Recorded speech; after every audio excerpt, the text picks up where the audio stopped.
आपकी यात्रा कैसे रही ओशो से मिलने के दौरान, और कितना समय बिताया आपने उनके साथ? इसी जन्म की बात करें इस जन्म में 55 साल हुए। बहुत ज़्यादा गुरु हमें दिखाई देते हैं आज के समय में, पर ओशो अभी भी उतने ही रेलेवेंट है कि अभी भी ओशो का युग नहीं आया है। अभी भी लोग जो हैं ओशो को ठीक से नहीं समझ पा रहे। सबसे ज़्यादा ज़रूरत ओशो की अमेरिका में है, क्योंकि देखिए अमेरिका एक दृष्टिकोण से, भौतिक दृष्टिकोण से बहुत संपन्न है ना, लेकिन वहाँ मानसिक समस्याएं विश्व में सबसे ज़्यादा है। तो मैंने देखा कि ओशो की ही आरती हो रही थी यहाँ पर। तो क्या ये ओशो ही की ही बातों का या उनकी विचारधाराओं का विरोध नहीं? मुझे यहाँ आने का मौका मिला है आपकी वजह से, और बहुत प्रणाम करना चाहूँगा आपको, क्योंकि आपके थ्रू हम महान आत्मा से बात कर पाते हैं या उनसे हम किसी भी तरह से जुड़ पाते हैं, जिनको सब ओशो कहते हैं। और नेपाल में स्थित है ये तपोवन कम्यून, जहाँ पर बहुत सारे लोग आ रहे हैं और अपने आप को खोजने की कोशिश कर रहे हैं। आपने मेरे ख्याल से बहुत ज़्यादा समय बिताया है ओशो आचार्य रजनीश के साथ में। तो कैसे, मैं जानना चाह रहा हूँ कि आपकी यात्रा कैसे रही ओशो से मिलने के दौरान, और कितना समय बिताया आपने उनके साथ?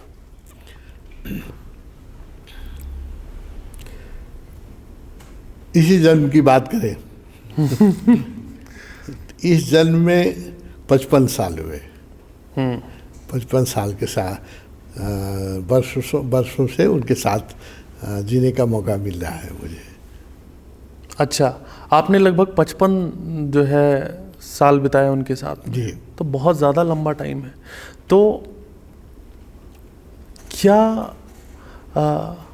अनुभव मिला? जैसे मैं एक चीज़ देखता हूँ कि बहुत ज़्यादा गुरु हमें दिखाई देते हैं आज के समय में, पर ओशो अभी भी उतने ही रेलेवेंट है। इवन वो जो गुरु भी हैं वो भी ओशो को बातों को नकार नहीं पाते, या कह सकते हैं कि उनको समाज में एक्सेप्टेंस चाहिए, इसलिए वो ओशो के रेलेवेंट होने का दावा करते हैं कि भाई हम ओशो को मानते हैं। ओशो में ऐसा क्या था जो, और जो गुरु हैं, ये जो उस टाइम भी बहुत सारे गुरु रहे होंगे, उनसे उनको अलग करता है? देखिए रवि जी, आपने कहा ना कि ओशो रेलेवेंट है अभी। तो मेरी समझ ऐसी है कि अभी भी ओशो का युग नहीं आया है। अभी भी लोग जो हैं ओशो को ठीक से नहीं समझ पा रहे हैं। इधर 5 वर्षों में मैं देख रहा हूँ वो सोशल मीडिया पर ज़्यादा आ रहे हैं पिछले 5 वर्षों। शुरू के दिनों में तो हम लोगों को बहुत संघर्ष करना पड़ा था उनको लोगों के बीच में उनको लाने में, है ना। अभी 5 साल से खास करके आपके एज के लोग जो हैं उनके बीच में वो खूब तेज़ी से सोशल मीडिया पर आ रहे हैं। मुझे बड़ी खुशी हो रही है। लेकिन अभी भी मुझे लगता है कि ओशो जो हैं वो भविष्य के देवता है। अभी समय ओशो का नहीं आया है ना। अभी लोग बहुत खुले मस्तिष्क के हो जाएं, धार्मिक विशेषणों से मुक्त हो जाएं, हिंदू मुस्लिम क्रिश्चियन ये सब है, रिचुअल से मुक्त हो जाएं। उसमें समय लगेगा, हो रहा है। लोग जो हैं बहुत प्रोग्रेसिव हो रहे हैं, इसमें कोई शक नहीं है समय के साथ साथ। लेकिन अभी भी ओशो को ठीक से, जहाँ उनका जन्म हुआ हिंदुस्तान, है ना, वहाँ भी अभी भी लोग उनको ठीक से नहीं समझ पा रहे हैं। बल्कि मुझे लगता है कि नेपाल थोड़ा पिछड़ा हुआ है हिंदुस्तान के कंपेयर में, फाइनेंशियली भी और सब दृष्टिकोण से। नेपाल में लोगों ने उनको ज़्यादा समझा है, ज़्यादा पॉपुलर है। अभी वर्ल्ड में सबसे ज़्यादा पॉपुलर हैं तो नेपाल में है अभी भी जो। और मुझे लगता है उसका एक बहुत बड़ा रीज़न आप है, क्योंकि आपने ये सब बहुत इंडिया से और बहुत सारे लोग जो मैं मुलाकात किया लोगों से जी, तो आप एक बहुत अच्छा माध्यम बने हैं। मतलब आप क्रेडिट नहीं लेंगे, मुझे समझ में आ रहा है, बट Yes. नहीं, उसके पीछे बहुत सारी चीज़ें हैं। हाँ। मैं ही नहीं हूँ, एक उसके पीछे बहुत सारा रीज़न है, बहुत सारे रीज़न है। यहाँ के लोग भी हैं थोड़ा सरल हैं, सीधे हैं। नेपाल के लोग जो हैं रिलेटिवली सरल हैं।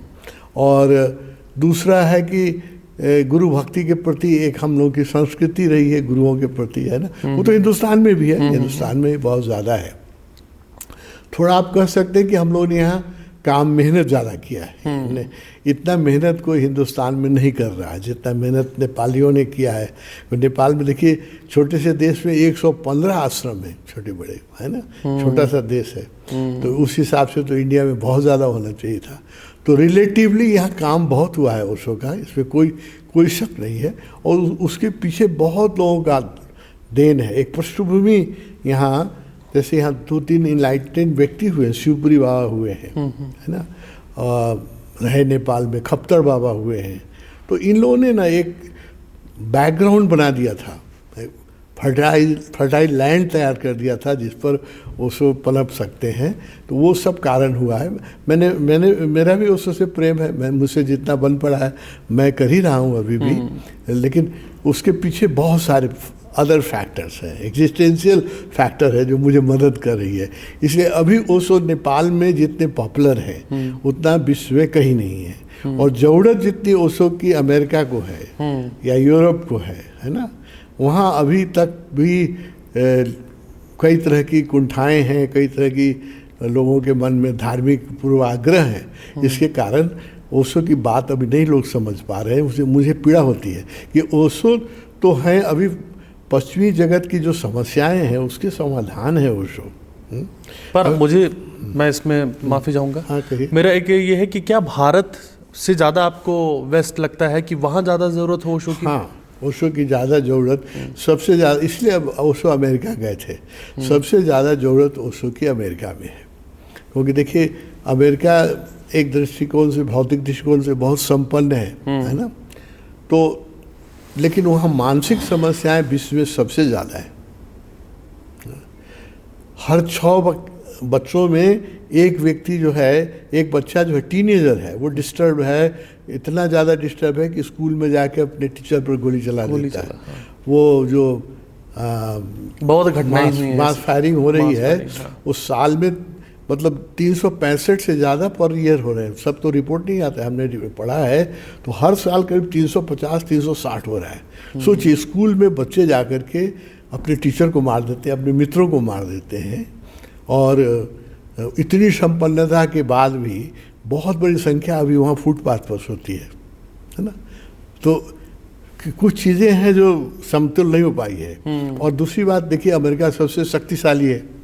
तो दुनिया में जहाँ भी कुछ युद्ध हो रहा है उसमें देखिएगा तो किसी न किसी तरह से अमेरिका जरूर संलग्न है, किसी न किसी तरह से संलग्न है। और सबसे बड़ी इंडस्ट्री जो है वो वेपन इंडस्ट्री है, अमेरिका की सबसे बड़ी इंडस्ट्री है ना। तो अगर हम दुकान खोलें, मिठाई की दुकान खोलें या जो भी खोलें, तो हम तो चाहेंगे कि मेरी मिठाई बिके। जो वेपन इंडस्ट्री जिस कंट्री की सबसे बड़ी है, वो तो चाहेगा कि हथियार बिके। तो हथियार बिकेगा कब? जब उपद्रव होगा तब बिकेगा, नहीं तो बिकेगा नहीं। इसलिए उसके इंटरेस्ट में है कि कहीं न कहीं जो वेपन बनाते हैं उनके इंटरेस्ट में है कि कहीं न कहीं उपद्रव होता है। इसलिए ओशो की सबसे ज़्यादा ज़रूरत अभी अगर है तो अमेरिका को है। दुर्भाग्यवश अमेरिका ने नहीं उनको पहचान पाया और उनको बहुत बुरी तरह से वहाँ से, अमेरिका से उनको लौटाया। आने वाले दिनों में इसका बहुत पछतावा होगा। अभी भी जो अमेरिका में जो समझदार लोग हैं थोड़े से, वो इसको समझ रहे हैं कि हम लोगों से गलती हुई। आने वाले दिनों में लोग और इसको समझेंगे। मैं एक सवाल जो मेरे मन में आया, मैंने जितना भी ओशो को पढ़ा है और समझा है, वो ऐसे आडंबरों से दूर होने की कोशिश करते हैं जो जहाँ पर मुझे लगता है कि जैसे वो उस तरह के जो समाज में फैले हुए हैं नियमित तरीके, उनके अगेंस्ट वो जाते हैं कि आपको परमात्मा को जानना है तो आपको पूजा पाठ करने की ज़रूरत नहीं है। या उनका ये मानना था कि ईश्वर कि जो सिद्धांत है ईश्वर के बारे में वो बहुत वो रहे, पर अगर हम मोटे तौर पे समझें तो हमें ये समझ में आता है कि वो ईश्वर को दोनों तरीके से देखते हैं। और पूजा पाठ पर जब मैं कल पहुंचा यहाँ पर तो मैंने देखा कि ओशो की ही आरती हो रही थी यहाँ पर। तो क्या ये ओशो ही की ही बातों का या उनकी विचारधाराओं का विरोध नहीं है, जहाँ वो कहते हैं कि तुम खुद की खोज स्वयं करो और आरती तो भक्त करते हैं, अगर हम भक्त ही बन गए किसी के तो हम अपने विचार कैसे, हम जानेंगे कैसे, हम तो मानने में लग गए। इस पे क्या आपका कहना है? देखिए, ओशो का जो दृष्टिकोण है ना, वो बहुत वाइड एंगल है, बहुत। ओशो पूजा पाठ के कभी विरोधी नहीं है। ये गलत धारणा है लोगों के पास कि ओशो पूजा पाठ के विरोधी है। नहीं, वो पाखंड के विरोधी है। अगर कुछ बेहोशी में पैसे कमाने के लिए किया जा रहा है तो उसके विरोधी है। वो न मूर्ति पूजा के विरोधी है, न वो आरती के विरोधी है, न भक्ति के विरोधी है। ठीक है, वो आप उनको पढ़िए, उन्होंने जो मीरा पर कहा है ना, मीरा तो भक्त थी ना, उसने तो कोई ध्यान नहीं किया, वो तो पागलों की तरह गाती ही रही। सहजो पर, दयाबाई पर, नारद पर, उनकी जो नारद भक्ति सूत्र, सांडिल भक्ति सूत्र पढ़िए, है ना। तो ओशो में सब कुछ है। ओशो कोई भी ऐसी चीज़ जो आपको जगा सकती है, जिसपे आप डूब सकते हैं, एक हो सकते हैं, उसके वो विरोधी नहीं है, एकदम विरोधी नहीं है। तो लेकिन जब उनको बात करनी होती है योग पर, है ना, तो वो तो योग की बात करेंगे, भक्ति की बात नहीं करेंगे वहाँ। जब उनको बात करनी होती है तंत्र पर, तो वो तो तंत्र की बात करेंगे, वो तो वहाँ पर वो ब्रह्मचर्य की बात नहीं करेंगे, है ना। तो इसी तरह से लोगों को समझने में गलती होती है। जब भगवान ने जब ब्रह्मचर्य पर बोला है तो ब्रह्मचर्य को एकदम उठा के ले गए हैं आकाश पर। इसीलिए ओशो को समझने के लिए बहुत वाइड एंगल चाहिए और गहरा अध्ययन करना चाहिए। ओशो की खुद की आरती हम लोग करते थे, जब ओशो ट्रैवल करते थे उनकी खुद की आरती होती थी। आपको वीडियो हम दिखाएंगे, जब भगवान का बर्थडे होता था या उनका जो इनलाइटमेंट डे था, तो उसमें बॉम्बे में भी भगवान रहते थे, तो उनकी खुद की आरती होती थी। कभी भी आपको आश्चर्य होगा कि आरती करने की प्रेरणा ओशो ने तपोवन में मुझे दी।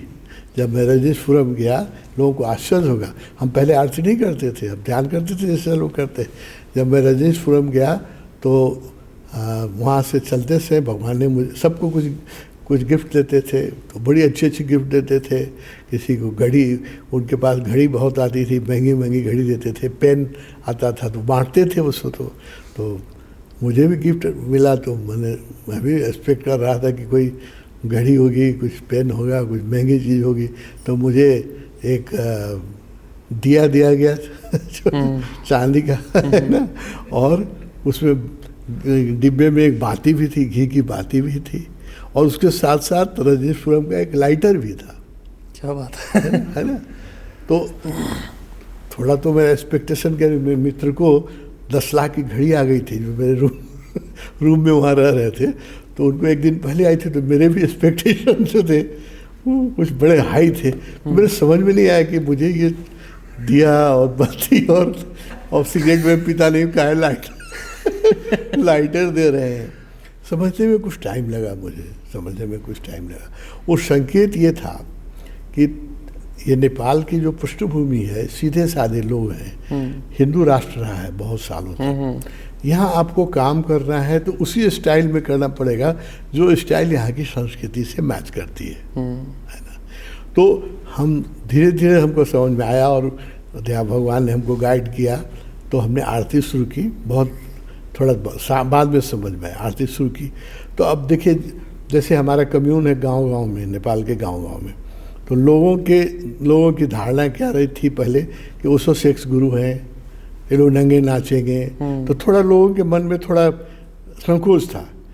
लेकिन जब हम लोग वहाँ जा कर के, वहाँ की नदियों के सामने बैठ के, है ना, जैसे ऋषिकेश में, हरिद्वार में मैं गया, तो शुरू के दिनों में आपको बताऊँ, मैं हरिद्वार में मुझे किसी ने आश्रम में ध्यान करने के लिए मुझे रहने की जगह नहीं दी, क्योंकि ये मैं कह रहा हूँ आपसे आज आज से करीब 30 साल पहले, जो ओशो को शरीर छोड़े कुछ ही साल हुआ था, एक आश्रम भी तैयार नहीं हुआ मुझे रहने देने के लिए, कमरे देने के लिए, है ना, क्योंकि माला पहनता था मैं ये, और क्योंकि ओशो इसमें थे उसकी वजह से। हाँ, वो बिल्कुल बिल्कुल ओशो की वजह से। नहीं, ओशो सन्यासी भी हमारे पास जगह नहीं। अच्छा, क्योंकि उनको दूषित माना जाता था समाज में। उस समय वो लोग समझते थे कि ओशो जो है वो सेक्स का पश्चात धर्म का। देखिए ओशो के साथ दिक्कत क्या है, लोग ऐसे, लोगों की बुद्धि ऐसी क्षुद्र होती है। जो हिंदुस्तान में ओशो रहे और बहुत मॉडर्न बातें की उन्होंने, तो लोगों ने कहा कि अमेरिकन दलाल है ये। अच्छा, हिंदू धर्म, कट्टर हिंदूवादियों ने उन पर छुड़े फेंके सिर्फ मारने के लिए। प्रति शिवसेना एक संगठन थी, उसने उन पर छुड़ा फेंका। जब अमेरिका गए और वहाँ उन्होंने मनी फ्री एक सोसाइटी बनाई, रजनीशपुरम बना। हाँ, तो लोगों work according to your ability and get according to your need, इस सिद्धांत पर बना। तो अमेरिकन ने कहा कि ये वो जो है रशियन एजेंट है। जैसा कि इंटेलिजेंस सर्विस क्या होती है, उसका क्या नाम है, KGB का। तो उन पर जब इंडिया में थे तो उन पर लगाया गया कि CIA का एजेंट है। जब अमेरिका में गए तो उन पर लगाया गया कि KGB का एजेंट है ना। तो जहाँ भी गए वहाँ उनको लोगों ने गलत समझा। तो जब हम लोग यहाँ गांव में, जहाँ हमारे सेंटर है, जैसे पोखरा है और छोटे छोटे शहर जाए, जब हम लोगों ने आरती की तो यहाँ के जो लोग हैं उनको लगा कि नहीं ये विदेशी नहीं है, हम भी तो आरती करते हैं, है ना। यहाँ तो नेपाल में तो देवताओं की आरती होती है। हमने जब कीर्तन किया, नाचा, तो उनको लगा कि नहीं ये गलत बात है कि ये पश्चात धर्म का ही लोग हैं। तो जिस जगह आप रहते हैं, अभी ठंड में हम हैं, तो हमें तो जैकेट पहनना पड़ेगा ना। यहाँ पर अगर हम गंजी T-शर्ट पहन के बैठेंगे तो सूट नहीं करेगा। तो इसलिए ओशो ने जो बात कही है वो पूरे ब्रह्मांड में देश काल परिस्थिति में जहाँ जो सूट करे उस अनुसार से चलने की उन्होंने विधि दी है। तो क्या मैं इसको इस तरह से कह सकता हूँ कि जैसा देश उन्होंने वैसे तरीके से कि भाई एक बार इनसे आरती करवा लो, उसके बाद फिर अपनी बातें बताऊंगा कि इसमें नहीं, क्या? नहीं, अच्छा, आरती ही उनकी बात है। अच्छा, वो उसमें भक्ति में जब आप रहते हैं और किसी देवता को आप प्रेम से याद करते हैं और साधना करते हैं, वो ओशो का ही मार्ग है। उसमें ऐसा नहीं कि ओशो उनको पहले आरती करके उनको बेवकूफ़ बना रहे हैं, ऐसा नहीं है। हम तो यहाँ 30 साल से आरती कर रहे हैं, रोज़ कर रहे हैं और सबको मज़ा आ रहा है, खूब आनंद आ रहा है। तो ये भक्ति एक मार्ग है ना। अब योग एक मार्ग है, योग एक मार्ग है। ध्यान। जब भगवान बुद्ध पर बोलते हैं, ओशो बुद्ध पर बोलते हैं, तो वो कभी आरती की बात नहीं करेंगे, नहीं करते, है ना। तो इसलिए बहुत ज़्यादा मुझे लगता है कि जितना मैं समझ पा रहा हूँ कि हम ओशो को किसी एक उसमें नहीं खांचे में रख सकते। मैं अगर नास्तिक हूँ तो मुझे वहाँ कनेक्ट करना होगा और मैं कनेक्ट कर पाऊँगा। क्या ऐसे किसी में रखा जा सकता है कि क्या ओशो नास्तिक थे, क्या ओशो धार्मिक थे, क्या ओशो आध्यात्मिक थे? क्या हम इसे ऐसे कहीं पर रख सकते हैं या हम क्या कह सकते हैं? मैं आपको एक उदाहरण दूंगा। गीता आपने पढ़ा होगा, हाँ, सुना होगा, है ना। आप गीता में देखिए तो दूसरा अध्याय है गीता का, पूरा सांख्य का है, साक्षी का है ना। तीसरा अध्याय आता है कर्म कहते हैं सबसे बड़ा कर्म ही है ना। उसके अध्याय बढ़ते जाते हैं, कभी ध्यान, कभी योग, है ना, कभी भक्ति। आप 11वां अध्याय पढ़िए तो पूरा भक्ति पर ही कृष्ण का जोड़ है ना। तो इसलिए हम लोग गीता को सबसे पवित्र ग्रंथ क्यों माने कि उसमें सबके लिए है, सारे योग हैं, भक्ति योग भी है, कर्म योग भी है, उसमें सांख्य योग भी है, सब कुछ है उसमें। तो हर व्यक्ति को अपना मार्ग उसमें निकल जाएगा। तो आप समझिए कि ओशो जो है ना, वो आधुनिक भागवत गीता है। तो गीता को कोई कंफ्यूजिंग कैसे कहेगा? आपको कर्मयोग अच्छा लगता है, आप सिर्फ तीसरा अध्याय पढ़िए, आप छठा अध्याय मत पढ़िए, है ना, जहाँ योग की बात है वो मत पढ़िए उसको। 11वां अध्याय मत पढ़िए जिसमें भक्ति की बात है, आप पढ़िए, आपको नहीं सूट करते, आपके लिए आप सांख्य योगी हैं तो दूसरे ही अध्याय में आपका पूरा हो जाता है। तो गीता में सब कुछ है। इसीलिए उसको सबसे पवित्र ग्रंथ माना गया। उसमें कोई कन्फ्यूज़न की बात नहीं है। उसमें ऐसा ही है कि अनेक तरह की समस्याएं हैं, लोग अनेक तरह के रोगी हैं, उनको अपनी अपनी दवा खानी चाहिए, दूसरे की दवा की चिंता नहीं करनी चाहिए। तो ओशो में भक्ति भी है, सांख्य भी है, वैराग्य भी है, सूफी भी है। ओशो तो आधुनिक श्री कृष्ण भगवान है। तो श्री कृष्ण को आप नहीं कह सकते हैं कि भक्ति ही है। योगी भी हैं, वो भक्त भी हैं, नाचते भी हैं, नचाते भी हैं और एकदम वैराग्य की बात भी करते हैं। तो ओशो किसी तरह से बोलिए कि आधुनिक युग के कृष्ण है ये। कोई व्यक्ति है जिसने ओशो को पढ़ना या सुनना शुरू किया है, तो मुझे हालांकि बहुत सारे चीज़ों के जवाब आपके पहले आंसर में मिल गए मुझे, पर कई बार मैं सोचता हूँ या कोई लोग जब शुरू करते हैं तो वो बहुत कंफ्यूज हो जाते हैं, क्योंकि ओशो बहुत विरोधाभासी बातें करते हैं। जहाँ पर एक तरफ वो बात करते हैं ईश्वर के होने के, कृष्ण राम की बात करते हैं, और वहीं पर एक तरह से वो नकारते भी हैं, एक तरह से उनकी महिमा मंडन भी करते हैं कि वो इतनी महान हस्ती थे। और फिर दूसरे ही पल जब उनका कोई दूसरा चीज़ सुनो तो बोलते हैं कि अरे इनको मैं कैसे ईश्वर मान सकता हूँ। तो ये किसी भी नए इंसान के लिए जिसने अभी ओशो को समझना शुरू किया है, उसको क्या करना चाहिए कि वो कहीं एक जगह संपूर्ण हो जाए और उसे समझ में आए कि भाई ये सही बोल रहा है। हालांकि ओशो भी कहते हैं कि मानो मत जानो, पर जानते जानते कितना निकले, कोई तो बताने वाला होना चाहिए हमें। देखिए, आपके प्रश्न का मैं एकदम छोटा उत्तर दूंगा जी, है ना। ओशो इंसाइक्लोपीडिया है, सब कुछ है उसमें, है ना। तो अगर उनको समझना है और उनको जीना है तो सबसे अच्छा क्या है, बुद्ध ने भी क्या कहा था कि बुद्धम शरणम गच्छामि संघम शरणम गच्छामि, है ना। संघ में जाओगे तब तुमको बुद्ध समझ में आएंगे, तब उनका धर्म पैदा होगा, है ना। तो आपके प्रश्नों का छोटा सा उत्तर दे दूंगा, उनको तपोवन आ जाना चाहिए 1 हफ्ते के लिए। बात तो सही है। 7 दिन के लिए आ जाना चाहिए और हम लोग से बात करना चाहिए और ध्यान करना चाहिए और यहाँ ओशो को देखना चाहिए। उनके 90% संशय जो हैं वो 7 दिन में दूर हो जाएंगे। वैसे मैं सजेशन दूं और बहुत बात करूं, लंबी बात करूं, इस सबसे छोटा उपाय मैं बताता हूं। ओशो के जो सक्रिय आश्रम हैं, जीवंत हैं, अभी बहुत आश्रम उनके हैं जो बहुत ठंडे हो गए हैं। जैसे हमारा पूना आश्रम ही है, बहुत ठंडा हो गया है, वहाँ जाके लोग को शायद वो फ़ायदा ना हो। लेकिन अगर नेपाल के जो कम्यून्स हैं, जो कम्यून है हमारे 6 कम्यून हैं तपों से जुड़े हुए, वो एकदम जीवंत हैं, ओशो के जीवंत तीर्थ हैं। तो किसी भी जीवंत तीर्थ में वो 7 दिन के लिए आ जाए, हमारे साथ रहें, देखें, उनकी सारे संशय मिट जाएंगे और वो अगर उनमें आध्यात्मिक प्यास होगी तो ओशो के शिष्य बन के लौटेंगे। 7 दिन में तो यहाँ तो लोग दीक्षा ले लेते हैं, 7 दिन जो रहते हैं वो तो दीक्षित होकर के माला लटका के जाते हैं, है ना। तो हमको कुछ बताना नहीं पड़ता है, सब कुछ यहाँ का वातावरण, यहाँ का ध्यान, है ना, यहाँ की जो पृष्ठभूमि है वो बता देती है। तो सबसे अच्छा उत्तर तो मैं यही दूंगा।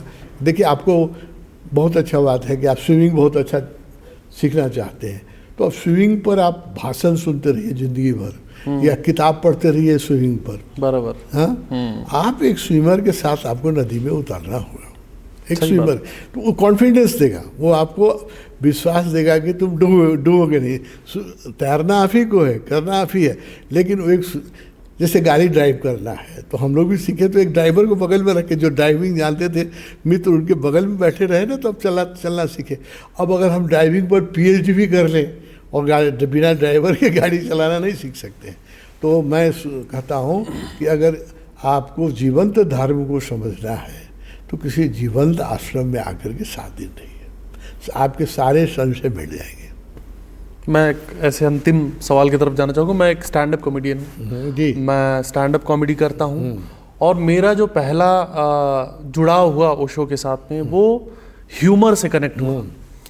और मैंने पहली बार किसी गुरु को देखा जो ह्यूमर कर रहे हैं और बहुत अच्छा कर रहे हैं। मतलब मुझे लगता है कि बहुत सारे लोग ह्यूमर करने की कोशिश करते हैं। जैसे कल ही हम एक वीडियो देख रहे थे कि अगर वो सही से पहुंच गया आपको तब तो उसका इम्पैक्ट बहुत ज़बरदस्त होगा, नहीं तो वो बचकाना लगेगा, अश्लील लगेगा। और अगर अश्लील ह्यूमर भी आप पहुंचा पा रहे हो तो हंसी में वो चीज़, अश्लीलता उसकी पीछे चली जाती है और आप आनंदमयी अनुभव करते हो।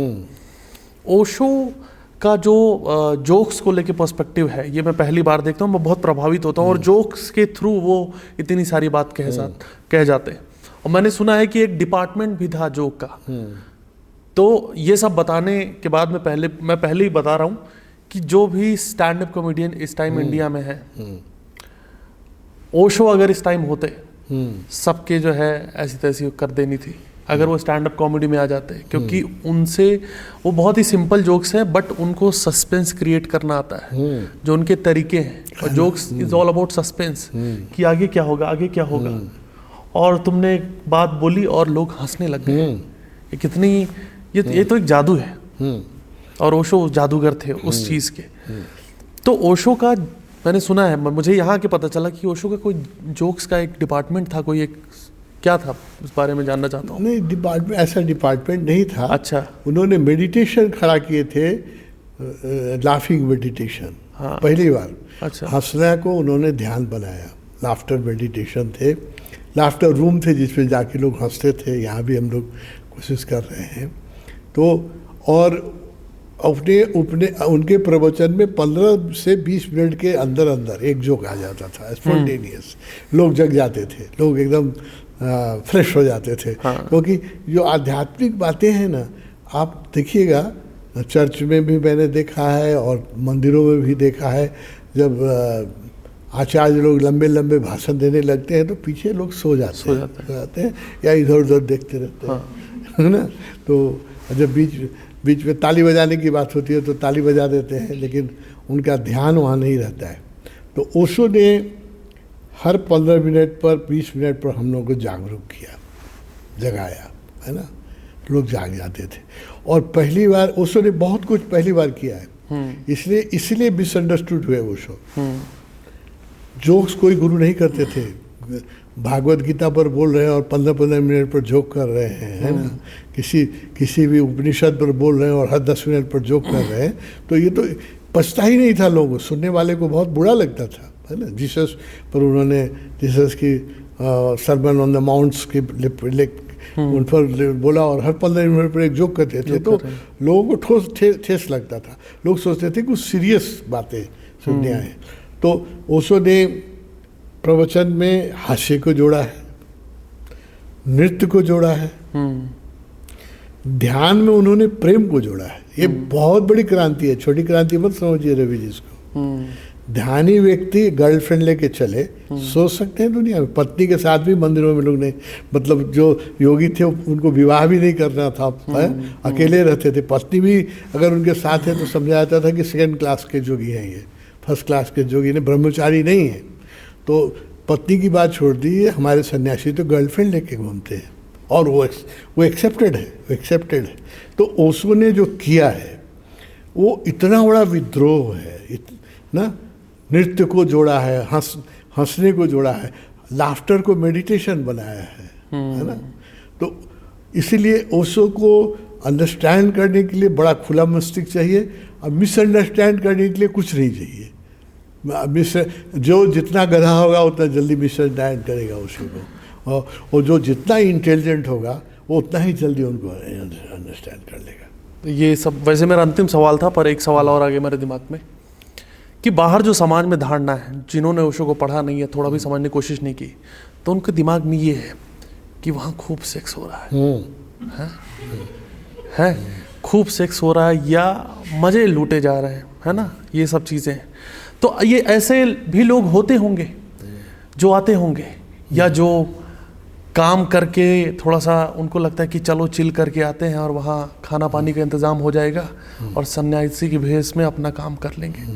ऐसे लोगों को आप समझ पाते हैं, समझते ही होंगे, क्या करते हैं फिर? समझ नहीं रहे, ऐसे लोगों को हम 55 साल से झेल रहे हैं।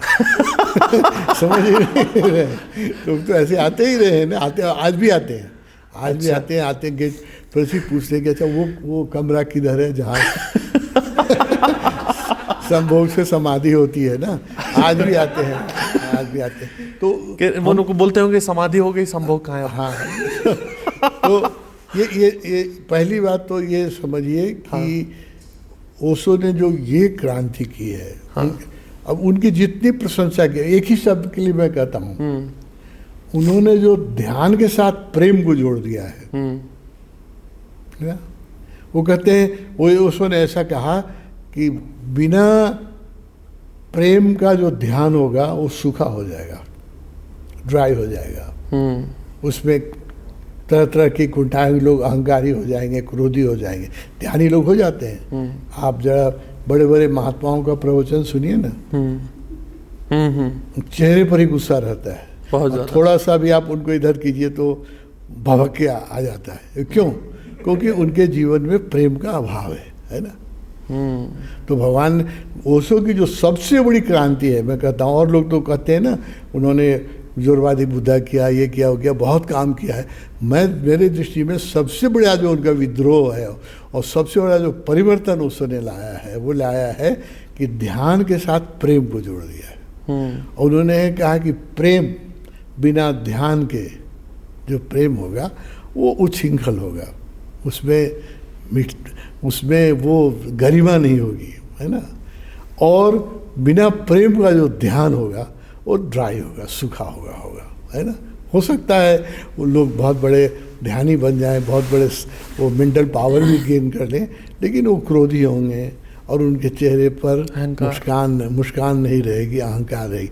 तो अब देखिए रवि जी, मेरे देखे हुए तो इसी का मूल्यांकन करने में दुनिया को भी समय लगेगा कि ओशो की जो सबसे बड़ी क्रांति है, जो मनुष्य की दो बहुत बड़ी आवश्यकता है, प्रेम, हृदय की भूख है। बिना प्रेम के आदमी का हृदय सूख जाता है ना। और बिना ध्यान के आदमी में जीवन में गहराई नहीं आती है। जो सिर्फ प्रेमी होंगे वो उच्छृंखल हो जाते हैं, कुछ उनके प्रेम में वो डेप्थ नहीं आती है ना। और जो ध्यानी होंगे और बिना प्रेम नहीं करेंगे, उनके जीवन में आनंद नहीं आता है, उत्सव नहीं आता है। तो अगर एक चीज़ के लिए ही उत्सव का मूल्यांकन किया जाए कि उन्होंने प्रेम के साथ ध्यान को जोड़ा है और कहा है कि that makes a complete man. क्या बात है ना। अधूरा है जो खाली ध्यानी है, प्रेम का अनुभव नहीं है, अधूरा है। जो प्रेमी है और शांत होकर चुप होकर बैठ नहीं सकता है, वो भी अधूरा है। तो सबसे बड़ी जो ओशो की क्रांति मेरे दृष्टि में है कि उन्होंने प्रेम और ध्यान को जोड़ा, भौतिक समृद्धि और आध्यात्मिक समृद्धि को जोड़ा। और ये बात कोई नहीं करता है, किसी ने नहीं करी। लोगों का आईक्यू कितना है इस विषय में सोचिए ना, लोगों की समझ कितनी है। और जो सेक्स की बातें करते हैं वो सब देखिएगा, तो मैं मनोवैज्ञानिक ढंग से कहूँ तो देखिए, कोई भी सेक्स संबंधी न्यूज़ हो, सबसे पहले लोग उसी को पढ़ते हैं अखबार में, है ना। सही बात है। चाहे टीवी में हो या, अगर जितना सेंसर बोर्ड अलाउ करता है उतना सेक्स फिल्म देती है, अगर वो प्रेम न दे और मारपीट ना दे तो कोई फिल्म चलेगी नहीं। सारी फिल्में चलती है हिंसा पर और प्रेम और काम वासना पर, है ना। तो सेंसर बोर्ड थोड़ा कैंची काटता रहता है, जितना अलाउ करते हैं उतना लोग उतने कपड़े तो उतार ही देते हैं जितना सेंसर बोर्ड अलाउ करता है। सही बात है ना। तो बाजार चल रहा है इसी पर, समझिए, है ना। और लोगों को क्या है, प्रेम से लोगों को ईर्ष्या होती है। देखिएगा, एक आदमी प्रेम कर रहा है ना, लोग उसको पीटने लग जाते हैं, ये कर लेते हैं। अगर उसकी पत्नी नहीं है मान लीजिए, है ना, और पत्नी भी हो और अगर बहुत रोमांटिक ढंग से रोड पर आप चलिए तो लोग हंसने लगते हैं, आपके हाथ पकड़ के चलिए या उसको हक कर लीजिए और किस कर लिए तो लोग आपसे नाराज़ हो जाएंगे। क्यों होते हैं नाराज़, है ना। अगर आपकी पत्नी नहीं तब तो खैर आप सही सलामत लौट ही नहीं सकते। तो क्यों होते हैं, हम देखते हैं इसके पीछे जो है वो जेलसी है कि हमको नहीं मिला, इसको मिल गया, है ना। इसको लोग अंडरस्टैंड नहीं कर रहे हैं, लेकिन आप देखिएगा इसके पीछे रहती है जेलसी। और जितने रेप के न्यूज़ होते हैं लोग कितना चटकार लेकर के पढ़ते हैं। सही बात है। गंदी चीज़ है ना लेकिन सब लोग, अगर रेप का कोई न्यूज़ हो गया तो सब लोग पहले उसी को पढ़ते। क्यों पढ़ते हैं आप? वो तो बहुत गंदी चीज़ है ना। लेकिन लोग देखते हैं कि अरे ये इस साले ने बड़ा मौज किया, ऐसे किया, 14 साल की लड़की को लेके भाग गया, ये करके। तो कहीं न कहीं इसके अंदर भीतर जो है ईर्ष्या है कि मुझे नहीं मिली, इसको मिल गया। और इसका पीछे कारण क्या है कि संसार में मैं कहता हूँ जितनी स्त्री हैं उतनी पुरुष हैं। थोड़ा 1-2% जो होता है कभी कभी होता रहता है, लेकिन लगभग है ना। तो किसी चीज़ का अभाव हो, जैसे कहीं अन्न का अभाव है, कहीं पर पानी का अभाव है, किसी सिटी में, वहाँ स्कार्सिटी हो तो समझ में आती है ना। गरीबी है, यहाँ अन्न कम होता है, लोग को एक टाइम पर खाना नहीं मिलता है, समझ में आता है। यहाँ पानी कम है, पानी 2 घंटे ही आएगी, म्यूनिसिपैलिटी कहती है 24 घंटे आपके नल में पानी नहीं आएगी, ये भी समझ में आता है, because there is a scarcity. लेकिन प्रेम और सेक्स में तो जितनी स्त्री है इतनी पुरुष है। इसमें तो प्रकृति ने कोई स्कार्सिटी नहीं बनाई है। तो इसमें इतनी कुंठा क्यों, इतनी भूख क्यों? और जब एक तरह से देखिए तो पोर्नोग्राफी देखना एक तरह से तो बड़ा गंदा लगता है ना। कोई 2 आदमी प्रेम कर रहा है और आप उसको देख रहे हैं, एक तरह से देखिए तो बहुत गंदा लगता है। लेकिन अभी 60 to 70% टाइम लोग इंटरनेट पर पोर्नोग्राफी देखते हैं। ये क्या बताता है? देखिए, आपको भूख भी लगी है और अन्न भी मौजूद है, लेकिन आप खा नहीं रहे हैं, दूसरा जो खा रहा है उसको देख रहे हैं। ये बहुत सही बात है ना। तो ये बता रहा है कि समाज आपका कहीं पर चूक रहा है। लोग में ईर्ष्या है, भूख है ना, और जलन है। तो आप किसी अपनी पत्नी को भी, अब यहाँ बॉम्बे दिल्ली की बात में छोड़ दी, अगर किसी छोटे शहर में आप अपनी पत्नी को भी अगर हाथ पकड़ के चल रहे हैं और या अगर गले लग के चल रहे हैं तो लोग आपको गलत दृष्टि से देखने लगेंगे, है ना। क्यों देखते हैं?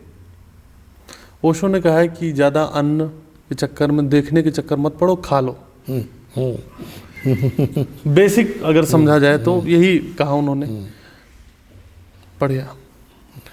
मैं आपको बता रहा हूँ, ये अंत कर रहे हैं हम इंटरव्यू का, और मैंने अभी तक इंटरव्यूज़ दिए हैं बस। मैं पहली बार इंटरव्यू ले रहा हूँ और मुझे बड़ी खुशी है कि मैंने आपका इंटरव्यू लिया है, और बहुत ज़्यादा ही क्लियरिटी मुझे लगता है मुझे भी मिली है, और जो लोग ये देख रहे हैं पॉडकास्ट उनको भी बहुत सारे सवालों के जवाब, स्पेशली जो समाज में चीज़ें, धारणाएं फैली हुई हैं, आपने उसका बहुत अच्छे से और अगर नहीं अभी भी कोई डाउट है तो मुझे लग रहा है तपोवन नेपाल में है आश्रम, इंडिया से है, आपको कोई ज़्यादा दिक्कत नहीं होगी आप, लेकिन फांद के मत आइएगा बॉर्डर वगैरह से, आप आइए, आपके सही तरीके हैं यहाँ। कुछ उसका सिस्टम नहीं है वीज़ा वगैरह का। और स्वामी जी से मिलिए और ओशो को और ज़्यादा समझिए, जो मैं कोशिश कर रहा हूँ समझने की। तो बहुत बहुत शुक्रिया, बहुत बहुत धन्यवाद मुझे यहाँ बुलाने के लिए और अपनी बातें कहने के लिए। बहुत बहुत शुक्रिया। आपका भी बहुत बहुत धन्यवाद कि आप तो लोगों ने आपका इंटरव्यू लिया है और आपने मुझे पहला व्यक्ति चुना जिसका आप इंटरव्यू ले रहे हैं। नहीं, ये मैं करना चाहता था, ये मैं करना चाहता हूँ शायद है, मैं क्योंकि मैं कोई हूँ नहीं कि मैं किसी का इंटरव्यू लूँ, पर मुझे जब आपके बारे में पता चला और सबके मुख से मैंने आपके बारे में फिर आपको देखा तो मुझे लगा कि आपने 55 साल ओशो के साथ बिताए हैं और आप में इसमें आप एक बात छोड़ दिए। हाँ। इस जन्म में पिछले जन्मों में भी मैं उनके साथ था। क्या बात है। हाँ, मैंने पहले भी कहा था इस जन्म में मैं उनके साथ 55 साल से। मुझे लगा आपने सरकाज़म में बोला है। नहीं। अच्छा। मैं ये देखिए। हाँ। ये अगर ये एक छोटी सी बात आपको कहता हूँ, किसी भी दोस्त से आपकी इंटीमेसी हो जाए, है ना, एक होता है एक्वेंटेंस होता है, जान पहचान, हाय हेलो हो गया, है ना, उससे थोड़ा गहरा ये हो जाए और इंटीमेसी हो जाए किसी मित्र से या किसी वो मित्र पुरुष भी हो सकती है, स्त्री भी हो सकती है, उस पर कोई हम लोग फर्क नहीं करते। अगर बहुत गहरी इंटीमेसी हो जाए, है ना, तो आप समझिए कि एक जन्म का संबंध नहीं है। अच्छा। क्यों हो जाएगा? हो सकता है किसी आदमी, देखते होंगे ना, किसी आदमी से आपकी गहरी दोस्ती हो जाती है। पुरुष, ये तो समाज हम लोग का ऐसा है कि हम पुरुष पुरुष और स्त्री स्त्री मिलते हैं ना, और सखी होती है और पुरुष के फ्रेंड होते हैं। वो किसी से भी हो सकता है, पुरुष से भी हो सकता है, स्त्री से हो सकता है। अगर आपकी गहरी इंटीमेसी हो रही है कहीं, तो आप समझिए कि इसकी जड़ें गहरी हैं। एक जन्म में एक्वेंटेंस होता है, फ्रेंडशिप होती है, आत्मीयता नहीं होती है। किसी व्यक्ति के साथ भी आपकी गहरी आत्मीयता है, किसी हो, स्त्री हो पुरुष हो, तो समझिए कि ये संबंध कई जन्मों का है, पिछले जन्मों का है। और इतना ही नहीं, मैं तो इतना भी कहता हूँ कि कभी कभी तो अभी इस पर काम भी हो रहा है, आप इस पर लिटरेचर है बातें, कि अगर आपके घर में कोई कुत्ता भी है, कभी कोई कुत्ते से बहुत प्यार हो जाता है लोगों को, है ना, खास करके विदेशों में तो यही है ना। तो वो कुत्ता अगर मरता भी है ना, मरता है, इस पर काम हुआ है। अभी तो पास्ट लाइफ से रिग्रेशन पर बहुत काम हो रहा है। वो नेक्स्ट जो कुत्ता आएगा ना, वही कुत्ता रिवर्थ होकर के आपके पास आ जाएगा। इवन कुत्तों का प्रेम भी होता है, वो भी एक जन्म में समाप्त नहीं होता है। जानवरों के आपके साथ जो जानवरों के कभी कभी होता है ना, किसी कुत्ते से आदमी को बिल्ली से इतना प्रेम हो जाता है, कैसे हो जाएगा अचानक, है ना। 1000 कुत्ते में एक से ही क्यों हो जाता है। तो अगर हम लोग इस पर जो काम करते हैं, हम लोग कहते हैं कि जहाँ गहरी आत्मीयता है, चाहे किसी जगह से हो, हिमालय से हो, है ना, किसी जगह से हो, किसी व्यक्ति से हो, तो उसके पीछे कुछ अतीत है जो दिखता नहीं है, लेकिन वो आपको प्रेरित करता है। जगह आपके पिछले जन्म की जो जगह होगी, आप उस गांव में जाते ही आपको बड़ा आनंद आएगा। आपको समझ में नहीं आएगा क्यों आ रहा है आनंद, अच्छा लगेगा, अच्छा लगेगा। या आपके पिछले जन्म के माता पिता मिल गए, कहीं किसी रूप में मिल गए, आपको उनके प्रति एक आदर का भाव आएगा। समझ में नहीं आएगा कि ये आदमी तो अजनबी है, हमको क्यों ऐसा आ रहा है। तो गुरुओं के साथ तो हम लोगों का कई जन्मों का संबंध होता है। जो लोग भी उसके साथ बहुत गहरे रूप से जुड़े हुए हैं, जितना मैं साधना में आगे जा रहा हूँ, गहराई बढ़ रही है, उतना ही मैं देख रहा हूँ कि ये लोग कोई न्यू कमर्स नहीं है। इन लोगों ने किसी जन्म में किसी न किसी बुद्ध पुरुष को बहुत प्रेम किया है। हो सकता है ओशो को न किया हो, रमन महर्षि को किया हो, श्री अरविंद को किया हो, रामकृष्ण को किया हो, लेकिन बुद्ध पुरुषों के प्रति इनके मन में जो गहरा प्रेम है वो सीजनल नहीं है, वो बहुत इटर्नल है। हमने भी बहुत सारे लोगों को तपोवन में इनवाइट किया है। कोई घोर धार्मिक व्यक्ति आ जाए यहाँ पर और वो आते ही देखे कि सामने जीसस हैं, ओशो भी की मूर्ति है और अंदर बुद्ध की भी मूर्ति है, कबीर भी है और हनुमान जी भी हैं, तो वह करे तो करे क्या, कहाँ जाए, उसका तो दिमाग ही हिल जाएगा। वो कहाँ पहुँचेगा, क्या होगा ये। और मैं भी जानना चाहता हूँ कि मैं भी कहाँ जाऊँ, ये इसका क्या मतलब हुआ। सब इन्हीं लोगों के लिए जो बुद्ध के मंदिर में हनुमान जी का फोटो देख करके बहुत लोग बुद्धिस्ट भी नाराज हो जाते हैं यहाँ। हाँ, नाराज हो जाते हैं कि बुद्ध के मंदिर में हनुमान जी का तस्वीर रखे हुए है ना। क्योंकि मुझे जितनी समझ है या बहुत लोगों को कि बुद्ध नास्तिक थे, उन्होंने ईश्वर के अस्तित्व को अस्वीकार कर दिया। और वहाँ पर जो सामान्य व्यक्ति है वो इस थ्योरी के साथ नाराज होगा, पर फिर ये कैसे संभव है या इसके पीछे क्या। जिन लोगों ने बुद्ध को सतह पर समझा, उन्होंने कहा कि बुद्ध नास्तिक है, ईश्वर को स्वीकार नहीं कर रहा है। अरे बुद्ध तो कह रहे हैं कि तुम भी ईश्वर हो, सोए हुए ईश्वर हो, है ना। वो कह रहे हैं जाग जाओ, ईश्वर को नहीं। वो तो बुद्ध तो हजारों को ईश्वर मानने के लिए तैयार है, एक ईश्वर को नहीं। लोग तो एक ईश्वर की पूजा करते हैं। बुद्ध ने तो कहा कि तुम भी बुद्ध ही हो, तुम ही परमात्मा ही हो, है ना। दूसरे उनका मार्ग दूसरा था। उन्होंने कहा कि तुम मंदिरों में क्यों खोजने जाते हो, तीर्थों में आंख बंद करके अपने अंदर खोजो, क्योंकि तुम ही सोए हुए ईश्वर हो। तो मुझे नहीं लगता कि ये ओशो बुद्ध जो है ईश्वर विरोधी नहीं है। है ना। ये समझने वालों की भूल है। बुद्ध ने तो हमें ये बताया कि हजारों ईश्वर हैं, यहाँ बैठे हुए सब ईश्वर हैं, बेहोश हैं, सोए हुए। उनके जागने के लिए उन्होंने अष्टशील दी, है ना, मार्ग दिया, ध्यान का मार्ग दिया। उन्हीं को जगाने के लिए उन्होंने संघ बनाए, आश्रम बनाए। उन्हीं को जगाने के लिए 45 साल तक वो पैदल चलते रहे। पैदल 35 साल की उम्र में इनलाइटेंड हुए और 80 साल में शरीर छोड़ा है, और 45 साल अनवरत चलते रहे। क्यों चलते रहे? अगर ईश्वर नहीं है तो किसको क्या करने के लिए वो चलते रहे? वो ये बताने के चलते रहे कि तुम ही ईश्वर हो। अपने अंदर एक मार्ग है, आंख बंद करके अपने ईश्वर को भीतर खोजो। वो बुद्ध ने बताया, बड़ा वैज्ञानिक मार्ग है। ओशो उस मार्ग की प्रशंसा करते हैं। इसलिए जो लोग ईश्वर को और बुद्ध को ओशो ईश्वर विरोधी कहते हैं, वो लोग को मैं नासमझ कहता हूँ। उसका नासमझ है। ओशो ने कहीं ईश्वर का विरोध नहीं किया है। इसीलिए जो बोला सबने कि सब में भगवान है, तो ओशो ने बोला कि मेरे नाम में ही लगा दो भगवान रजनीश। उनकी तो बहुत डिवाइस है ना। ओशो की तो बहुत डिवाइस है। बहुत लोगों को ओशो के पास अहंकारी लोग, इतना आकर्षण था ओशो का। जो बॉम्बे में गए ओशो, तो उनके प्रवचनों में 50,000 से ऊपर लोग सुनने आते थे। और सब लोग उनसे मिलना चाहते थे। और सब लोग उनको पत्र लिखते थे, है ना। तो अब लाखों पत्र आते थे, कैसे आदमी पढ़ेगा, कैसे उसको जवाब देगा। और 50,000 आदमी अपॉइंटमेंट मांग रहा है ना। तो उसने एक डिवाइस निकाला। उन्होंने डिवाइस निकाला। वो आचार्य रजनीश थे, जब बॉम्बे आए थे तो आचार्य रजनीश थे। उन्होंने डिवाइस निकाला कि मैं जो सचमुच में प्यासे हैं, उन थोड़े से लोगों के लिए मैं उपलब्ध हो सकता हूँ। मास पर तो इतने लोगों में कहाँ से टाइम दूंगा। तो एक तरीका निकाला। उन्होंने कहा कि देखो, मेरा नाम चेंज करो, है ना। नाम चेंज करके कई कुछ लोगों ने कहा कि आप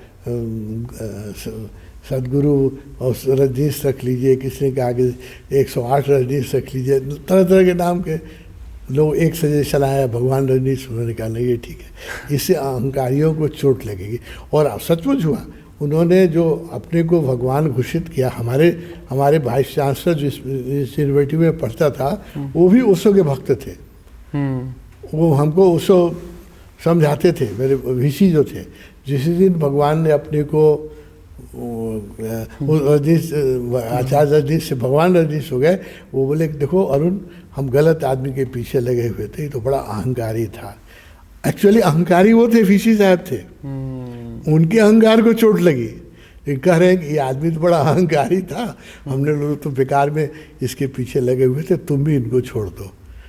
तो मेरे अंदर, मेरे अहंकार को कोई चोट नहीं लगी। मुझे मन में तो वो एक डिवाइस की तरह उन्होंने चूज किया अपने को भगवान का। और कहा कि बाद में जब काम बन जाएगा तो मैं इसको ड्रॉप कर दूंगा। ये भी कहा, उसी दिन कहा था, I am using it as a device. और जब ये भीड़ हट जाएगी और वैसे ही लोग मेरे पास आएंगे जिनको सचमुच में मेरे ऊपर श्रद्धा और विश्वास और प्रेम है, तब मैं इसको ड्रॉप कर दूंगा। मरने के पहले उन्होंने ड्रॉप कर दिया भगवान को। क्या बात है, ये बहुत इंटरेस्टिंग जानकारी मुझे लगता है जी।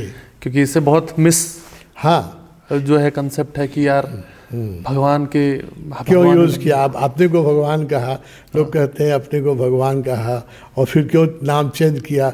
लोग तरह तरह ये सब उन्होंने डिवाइस की तरह, क्योंकि इतनी भीड़ लग गई थी बॉम्बे में कि उनके लिए हम लोग के लिए समय देने, जैसे हम लोग तो विद्यार्थी थे, तो हम लोगों को समय देने के लिए उनके पास टाइम नहीं रहता था। फिल्म एक्टर आ रहे हैं, डायरेक्टर आ रहे हैं, बिरला जी के परिवार के लोग आ रहे हैं, इंडिया के सबसे क्योंकि उनमें आकर्षण था, बातों में जादू था, व्यक्तित्व में जादू था। तो उन्होंने कहा कि एक डिवाइस निकालें जिससे कि जिनकी सच्ची प्यास है वो टिक जाएँ, और जो आउट ऑफ इंक्यूजिटिव जा रहे हैं वो सब मेरा किताब उताब पढ़े बाहर ही रहे, फिल्टर कर दिया। ये एक डिवाइस था, और उस डिवाइस का जब यूज़ हो गया उन्होंने इसको ड्रॉप कर दिया।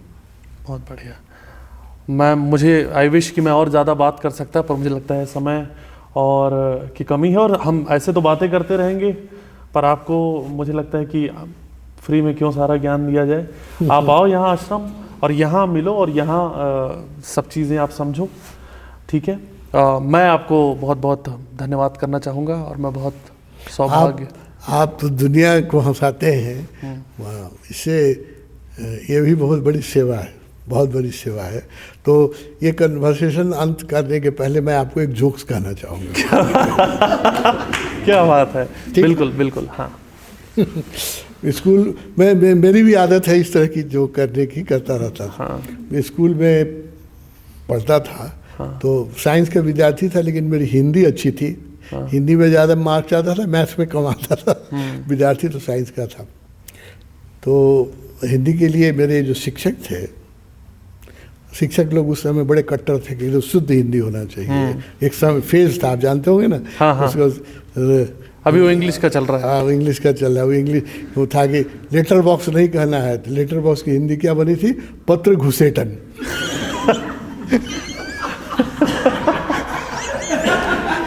वो एक फेज था, 60s का जमाना था, एक शब्द भी इंग्लिश नहीं यूज़ करना है ना। तो ऐसे ऐसी हिंदी बनती थी कि क्या कहा जाए। रेल का बना लोह पथगामिनी, सुना होगा आपने। हाँ, वो एक फेज था ऐसा एकदम। तो हिंदी के टीचर लोग बड़े कट्टर थे कि शुद्ध हिंदी होना चाहिए। तो वो एक दिन मेरे क्लास में हमसे कहा कि देखो अरुण, तुम्हारी हिंदी बड़ी अच्छी है, हमें कविता वविता लिखता था, लेखक लगता था हिंदी में, तो तुम मुझे थोड़ी मदद करो। मेरे एक पहला लड़का है, उसका नाम मैंने रखा है ऋषिकेश, है ना।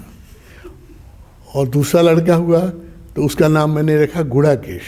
गुड़ाकेश का मतलब होता है, गुड़ा का मतलब जिसने नींद को जीत लिया हो, संस्कृत वर्ड है ना। अच्छा। तो गुड़ाकेश नींद को, हाँ, नींद को, ओके। स्लीप को अर्जुन के विषय में कहा जाता है। हाँ। लक्ष्मण के विषय में कहा जाता है। ओके। लक्ष्मण सोते नहीं थे, इसे गुड़ाकेश थे ऐसा। तो कहा कि देखो तुम्हारी हिंदी बड़ी अच्छी है, तो ठीक से बताओ मुझे। मेरा तीसरा लड़का हुआ है, तो बड़े लड़के का नाम मैंने ऋषिकेश रखा, दूसरे का नाम मैंने गुड़ाकेश रखा, अब तीसरा लड़का है, मुझे ऐसा नाम चाहिए जिससे मिलता जुलता हो, है ना, कुछ ऐसा नाम बताओ।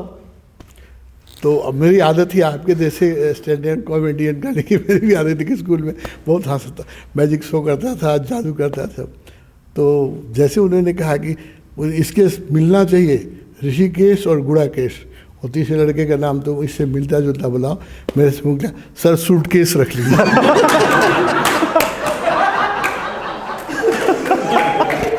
क्या बात,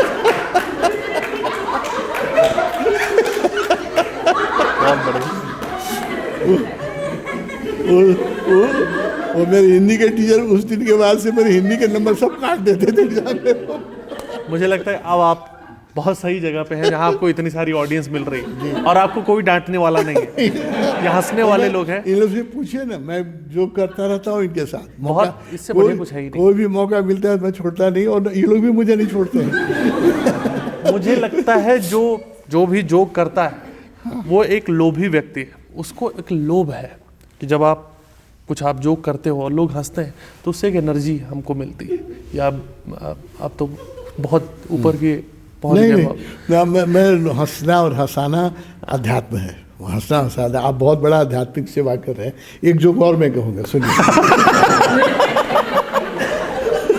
मैंने कहा ना मैथमेटिक्स में गड़बड़ था, है ना। तो एक विद्यार्थी था, उसको ऐसा ही था, मैथमेटिक्स में थोड़ा गड़बड़ था।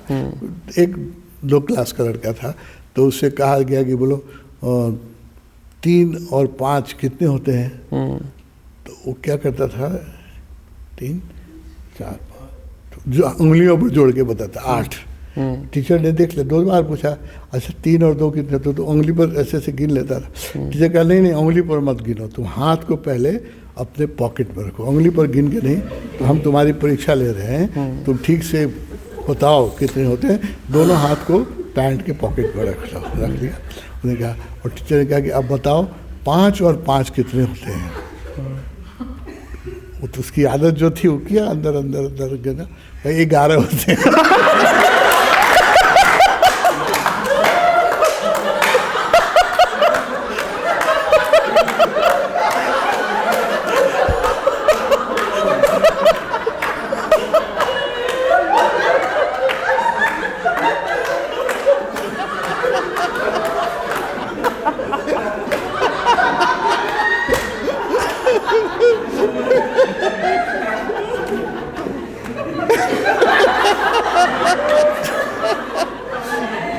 कमाल। और आप सुनाना चाहोगे? आज की इंटरव्यू कोई आज के इंटरव्यू में कल आपसे सुनेंगे आप। अरे बिल्कुल बिल्कुल। कल आपसे सुनेंगे। बहुत बहुत धन्यवाद, बहुत बहुत धन्यवाद, बहुत बहुत शुक्रिया। आप लोग जो है, जो भी यहाँ पे हैं, वो यूट्यूब पे नहीं दिख रहा होगा बट जो लोग भी हैं वो हैं, और बहुत बहुत शुक्रिया। आप लोगों का भी चैनल को लाइक करो, सब्सक्राइब करो, घंटी दबाओ। बहुत शुक्रिया।